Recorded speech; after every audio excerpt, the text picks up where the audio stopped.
Hello everyone, welcome to our channel Marju Nursing. இன்னைக்கு நம்ம என்ன வீடியோ பார்க்க போறோம் அப்படின்னா ப்ரிப்பரேஷன் ஸ்ட்ராட்டஜி தான் பார்க்க போறோம். NASA ஜிப்மெல் RRB எக்ஸாம் வந்துகிட்டே இருக்கு. இது வரைக்கும் ப்ரிப்பரேஷன் ஸ்டார்ட் பண்ணியிருந்தாலும் சரி பண்ணாதவங்களும் சரி நமக்கு இன்னும் 40 டேஸ் இருக்கு. இந்த 40 டேஸ் கரெக்டாக பிளான் பண்ணி கரெக்டாக நம்ம ப்ரிப்பேர் பண்ணால் கண்டிப்பாக என்ன பண்ணலாம், கிராக் பண்ணலாம். வாங்க வீடியோக்குள்ளே போகலாம். நம்மலாம் என்ன பண்ணிட்டு இருக்கோம் அப்படின்னா நம்மளோட டைம் என்ன பண்ணிட்டு இருக்கோம், மொபைல்லேயே வேஸ்ட் பண்ணிருக்கோம். இந்த ஒரு ரீல்ஸ் பார்த்துக்கலாம், இன்னும் ஒரு வீடியோ பார்த்துக்கலாம். இந்த மாதிரி நம்ம நிறைய டைம் மொபைல்லேயே வேஸ்ட் பண்ணிருக்கோம். ஸோ நம்ம படிக்க உட்கார போகிறோம் அப்படின்னா நான் ஒரு 1 hour நான் படிக்கிறதுக்குன்னு ஒதுக்கியிருக்கேன் அப்படின்னா அந்த 1 hour நம்ம மொபைலை ஆஃப் பண்ணி தூர வச்சுட்டு அதுக்கப்புறம் அந்த 1 hour மொபைலை தொடாமல் படிக்கிறதுக்காக மட்டும் அந்த 1 hour நீங்கள் ஸ்பெண்ட் பண்ணணும். 1 hourனால எஃபெக்டிவா நம்ம அந்த டைம்ல படிக்கணும். So time is precious gift by God. So டைமை நம்ம வேஸ்ட் பண்ணவே கூடாது. கிடைக்கிற டைமை யூஸ்ஃபுல்லா யூஸ் பண்ணிக்கணும். ஓகே, நம்மள நிறைய பேர் என்ன பண்ணுவோம் அப்படின்னா இன்னும் 2 மாசம் இருக்கு எக்ஸாமுக்கு, இன்னும் 40 நாள் இருக்கு, இன்னும் 1 மாசம் இருக்கு, நம்ம அப்புறம் படிச்சுக்கலாம் என்ன பண்ணுவோம், ஒதுக்கி வச்சுக்கிட்டே இருப்போம். ஆனா கடைசி வாரத்துல என்ன பண்ணிடுவோம், ஐயோ இவ்வளோ சிலபஸ் இருக்கு, இவ்வளோ இது இருக்கு, அதுவும் லாஸ்ட் டே எக்ஸாமுக்கு முந்தின நாள் நம்ம என்ன பண்ணுவோம், இவ்வளோ போர்ஷன் இருக்கு நம்மளால படிக்கவே முடியலையே, நம்ம என்ன பண்ணுவோம், ஃப்ரஸ்ட்ரேட் ஆகும். அப்படி இல்லாம நம்ம கிடைக்கக்கூடிய சின்ன சின்ன டைமை கூட நம்ம அழகா பிளான் பண்ணி முன்னாடி இருந்தே நம்ம என்ன பண்ணணும்னா படிக்க ஸ்டார்ட் பண்ணிடணும். நீங்க உங்களுக்காக ஒரு ஸ்டடி பிளான் போட்டு வச்சிருங்க. இந்த டைம் பீரியட்ல நம்ம இந்த இதை முடிச்சிருக்கணும், அடுத்த டைம் பீரியட்ல நம்ம இதை முடிக்கணும் அப்படின்னு. ஒரு சின்ன நேரம் கிடைச்சா கூட நம்ம அந்த நேரத்தை யூஸ்ஃபுல்லா யூஸ் பண்ணி முன்னாடியே ப்ரிப்பரேஷன் நல்லா பண்ணிட்டோம் அப்படின்னா லாஸ்ட் வீக்லயோ லாஸ்ட் டேலயோ நம்ம என்ன பண்ண வேணாம், கஷ்டப்பட வேணாம்.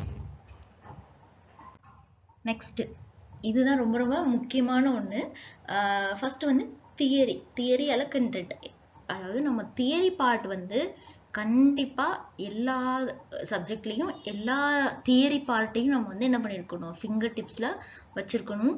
அப்படின்னா மட்டும்தான் நம்மளால எக்ஸாம் கிளியர் பண்றதுக்கு ஈஸியா இருக்கும். ஏன் அப்படி சொல்றேன் அப்படின்னா நம்ம இப்போ கண்டென்ட் நம்ம தரவா இருக்கும். எல்லா கண்டென்ட்டும் நான் படிச்சுட்டேன், அவன் நல்லா தரவா இருக்கேன்னா எந்த மாடுலேஷன்ல எப்படி கொஸ்டின் கேட்டாலும் நம்மளால ஆன்சர் பண்ண முடியும். நீங்க இல்ல நான் எம்சிக்யூ பிராக்டிஸ் மட்டும்தான் பண்ணிட்டு இருப்பேன் அப்படின்னா கண்டிப்பா எக்ஸாம் கிளியர் பண்ண முடியுமான்னு கேட்டா கண்டிப்பா முடியாது.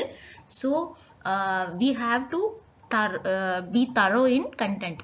So we can answer any type of question, any modulationல கேட்டிருந்தாலும் நம்ம என்ன பண்ண முடியும், ஈஸியா ஆன்சர் பண்ண முடியும். ஸோ கண்டென்ட் நம்ம தியரி ஃபுல்லா நம்ம ஒரு 1 வீக்கோ ஒரு 2 வீக்கோ இது பண்ணி வச்சுட்டு ஒரு சப்ஜெக்ட்டுக்கு 1 வீக் நீங்க எடுத்திருக்கீங்க அப்படின்னா 3 நாள் நான் தியரி ஃபுல்லா கம்ப்ளீட் பண்ணுவேன் அப்படின்னு நம்ம தியரி முடிச்சுட்டு அதுக்கப்புறமா என்ன பண்ணிக்கலாம், எம்சிக்யூ இது பண்ணிக்கலாம். கண்டென்ட்டை தொடாம நம்ம எம்சிக்யூ ப்ராக்டிஸ் மட்டும் தான் பண்ணுவோம் அப்படின்ட்டு எம்சிக்யூ ப்ராக்டிஸ் மட்டும் தான் பண்ணிட்டு இருந்தோம் அப்படின்னா கண்டிப்பா கிளியர் பண்ண முடியாது. தென் take a test.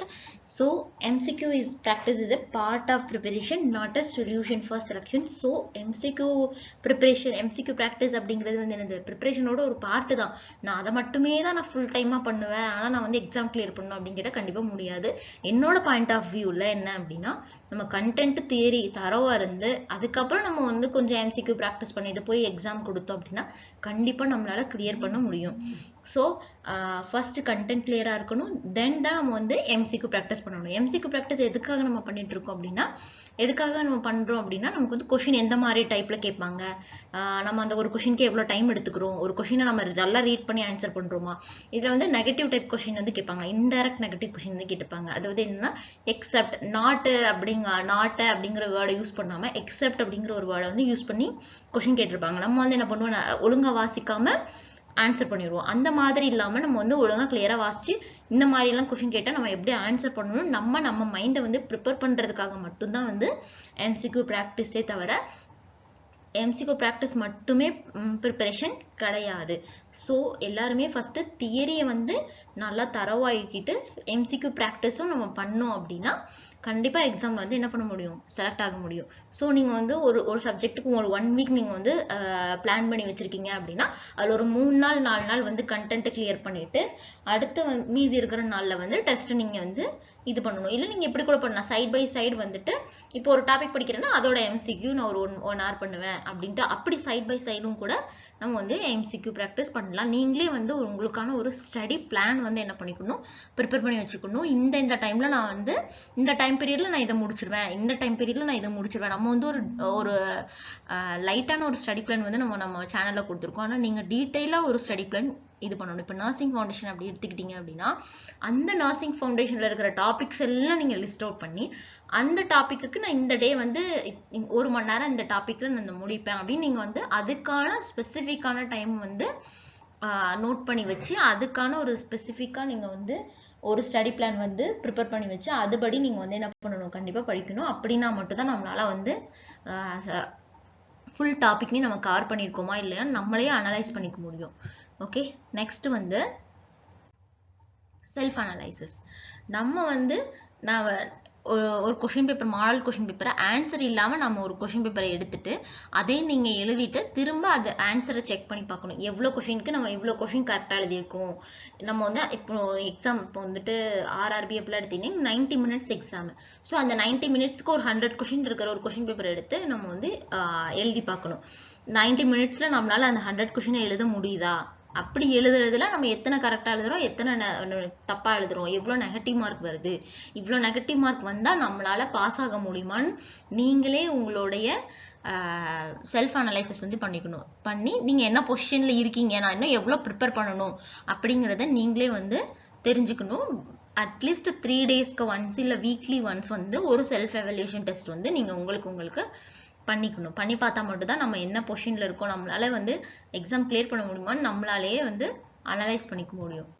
தென் வந்துட்டு புக்ஸ், நம்மளாம் என்ன பண்ணிட்டு இருக்கோம், அந்த புக்கு நல்லா இருக்கும்னு யூடியூப்ல சொல்றாங்க, இந்த புக் நல்லா இருக்கும்னு யூடியூப்ல சொல்றாங்க, இல்ல வேற என் ஃப்ரெண்டு வந்து இந்த புக் வச்சு படிச்சுட்டு இருக்கா, இந்த மாதிரி வந்து நிறைய புக்ஸ் வந்து எடுத்து கன்ஃபியூஸ் பண்ணிக்க கூடாது. உங்களுக்கு எந்த புக்ல நீங்க முன்னாடி படிச்சுட்டு இருந்தீங்களோ அந்த ஒரு புக்கை வச்சு மட்டுமே படிங்க. எல்லா புக்லயுமே நீங்க நல்லா யோசிச்சு பார்த்தீங்க அப்படின்னா எல்லா புக்லயுமே கண்டென்ட் வந்து சேம் தான். அவங்களோட வே ஆஃப் பிரசன்டேஷன் மட்டும் தான் அதுல டிஃபர் ஆகுமே தவிர மற்றபடி கண்டென்ட் எல்லா புக்லயும் சேம் தான். ஸோ எல்லா புக்கையும் வச்சு கன்ஃபியூஸ் பண்ணிக்காம ஒரு புக்கை மட்டும் எடுத்து அந்த ஒரு புக்கை வச்சு மட்டுமே நீங்க கண்டென்ட் நல்லா தரவா இருந்துட்டு அதோட சேர்ந்து MCQ practice, self analysis test இதெல்லாம் பண்ணீங்கன்னா கண்டிப்பா நம்மளால கிளியர் பண்ண முடியும். தென் வந்துட்டு ஹார்ட் ஒர்க். யாருன்னா ஹார்ட் ஒர்க் பண்றாலோ அவங்க கண்டிப்பா ஒரு எக்ஸாம்ல ஏதோ ஒரு எக்ஸாம்ல செலக்ட் ஆயிருவாங்க. ஹார்ட் ஒர்க்கே பண்ணாம நான் வந்துட்டு கொஞ்ச நேரம் தான் படிப்பேன், ஹார்ட் ஒர்க் பண்ண மாட்டேன் அப்படின்னா கண்டிப்பா பாஸ் பண்ண முடியுமான்னு கேட்டா கண்டிப்பா முடியாது.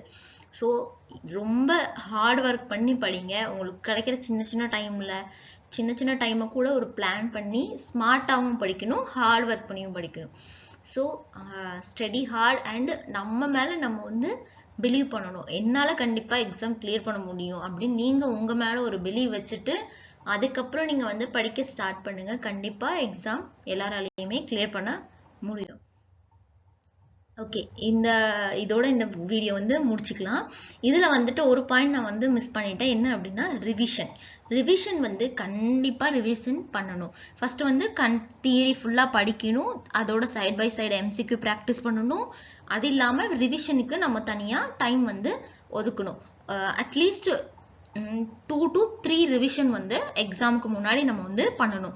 ஸோ ஃபர்ஸ்ட் நீங்க கண்டென்ட் தியரி படிக்கும் போதே வந்து நீங்க என்ன பண்ணணும் அப்படின்னா சைட் பை சைடு வந்துட்டு ஒன் லைனர் மாதிரி இம்பார்ட்டன்ட் பாயிண்ட்ஸ் எல்லாம் வந்து நீங்க வந்து நோட் பண்ணி வச்சுக்கணும். ஸோ அது வந்து உங்களுக்கு ரிவிஷனுக்கு ரொம்பவே வந்து என்ன இருக்கும், ஹெல்ப்ஃபுல்லா இருக்கும். ஸோ ஒன் லைனர் மாதிரி நம்ம இம்பார்ட்டன்ட் ஒரு டாபிக் எடுக்கிறீங்க அப்படின்னா அதுல வந்துட்டு இப்போ என்ஜி டியூப் இன்சர்ஷன் அப்படின்னா இந்த ஏஜ் குரூப்க்கு இந்த என்ஜி டியூப் சைஸ் வந்து யூஸ் பண்ணுவாங்க, இந்த சைஸ் வந்து இந்த கலரு அப்படின்னு சொல்லி சும்மா ஃபாஸ்டா வந்து ஒரு ஒன் லைனர் எடுத்து வச்சுட்டீங்க அப்படின்னா ரிவிஷன் அப்போ அதை மட்டும் பார்த்துக்கிட்டா போதும். திரும்ப நம்ம வந்து புக் உட்காந்து முதல்ல இருந்து புரட்டிட்டு இருக்கணும்ட்டு அவசியம் இல்லை. ஸோ அந்த மாதிரி ஒன் லைனர் எடுத்து வச்சுட்டு அதையே நீங்க வந்து 2 to 3 டைம்ஸ் ரிவைஸ் பண்ணணும். இல்லை ஏன் அப்படின்னா நம்ம ஃபர்ஸ்ட் படிச்ச கண்டென்ட் வந்து எக்ஸாம் வரதுக்குள்ள நம்ம மைண்ட் வந்து என்ன பண்ணிடும், மறந்து போயிடும். ஸோ ரிவிஷன் கண்டிப்பா இருக்கணும். ஸோ ரிவைஸ் பண்றது ரொம்ப ரொம்ப இம்பார்ட்டன்ட் ஆனது. நீங்க எவ்வளோ கண்டென்ட் படிச்சிருக்கீங்களோ லாஸ்ட் ஒரு எக்ஸாமுக்கு முன்னாடி ஒரு 1 வீக் வந்து வேற புதுசா எந்த கண்டென்ட்டும் படிக்காம படிச்ச கண்டென்ட்டே வந்து என்ன பண்ணணும், ரிவைஸ் பண்றதுக்குன்னு ஒரு டைம் ஒதுக்கி ரிவைஸ் பண்ணுங்க. All the very best. எல்லாராலையும் கண்டிப்பா எக்ஸாம் வந்து கிளியர் பண்ண முடியும்னு ஒரு பிலீவ் பண்ணிட்டு உங்களுடைய ப்ரிப்பரேஷனை வந்து ஸ்டார்ட் பண்ணுங்க. தேங்க்யூ.